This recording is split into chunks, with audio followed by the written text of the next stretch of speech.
Assalamualaikum warahmatullahi wabarakatuh. Saya Ilma Jakayat dari 11 MIPA 3 akan mempresentasikan hasil pekerjaan saya.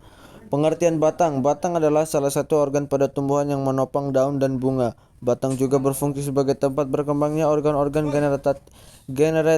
generatif yang berperan dalam perkembangbiakan tumbuhan. Batang juga mendukung bagian-bagian tumbuhan lainnya seperti bunga, daun maupun buah.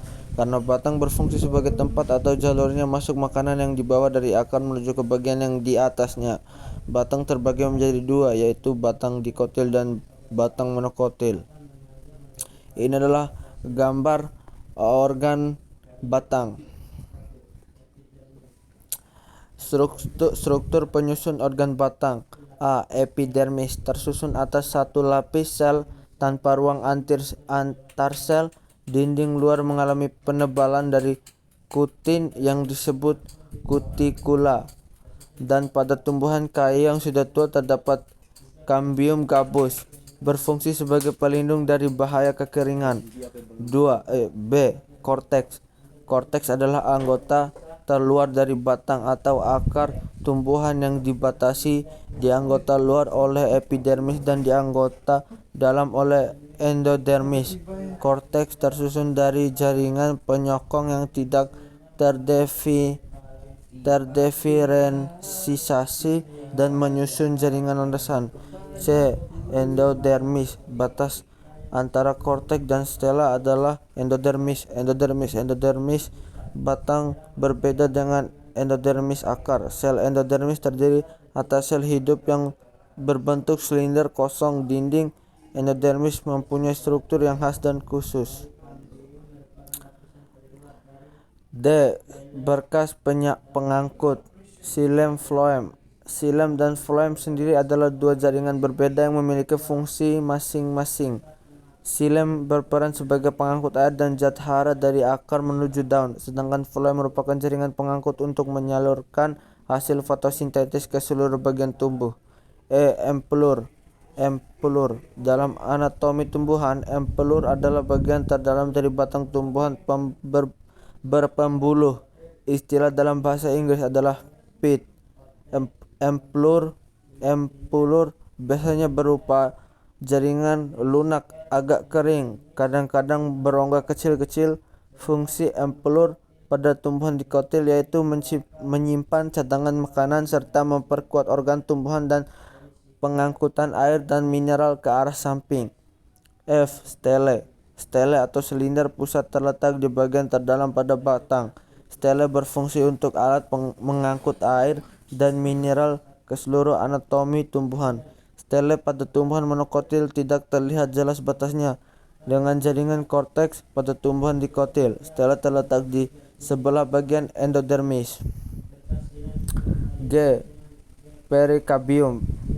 Perisikel atau perikarbium adalah lapisan terluar dari stele yang berperan dalam pertumbuhan sekunder dari pertumbuhan akar ke samping. Di dalam persikel terdapat xilem dan phloem yang merupakan berkas pengangkut. Ada juga empelur yang hanya terdapat pada tumbuhan dikotil. Perbedaan antara struktur batang dikotil dan monokotil. Batang tumbuhan dikotil berkayu sedangkan monokotil tidak berkayu. Batang tumbuhan dikotil keras dan tebal. Batang monokotil sifatnya lebih lunak berserat, umumnya warna lebih hijau. Batang tumbuhan dikotil bercabang. Contoh pohon jambu, pohon mangga. Batang tumbuhan monokotil tidak bercabang. Contoh pohon kelapa. Batang tumbuhan dikotil berkarbium. Batang monokotil tidak berkarbium.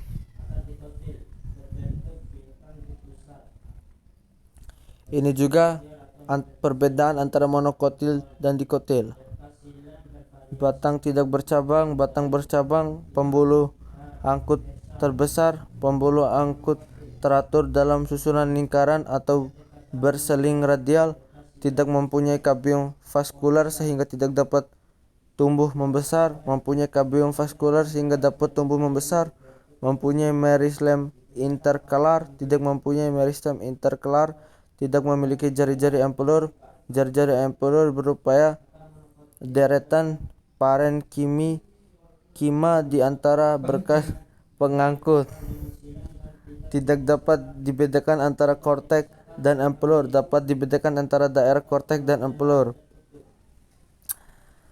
Keterkaitan antara struktur anatomi organ dengan fungsi organ. 1. Korteks merupakan organ yang tersusun dari jaringan parenkin yang berkloroplas.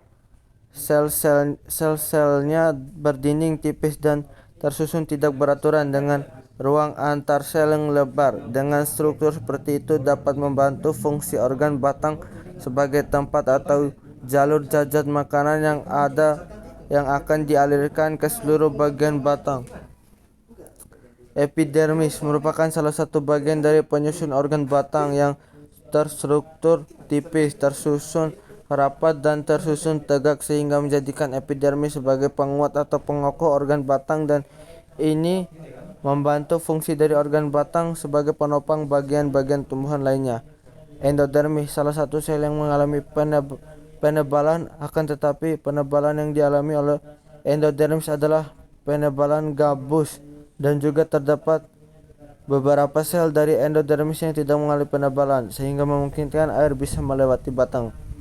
Sekian dari saya. Wassalamualaikum warahmatullahi wabarakatuh.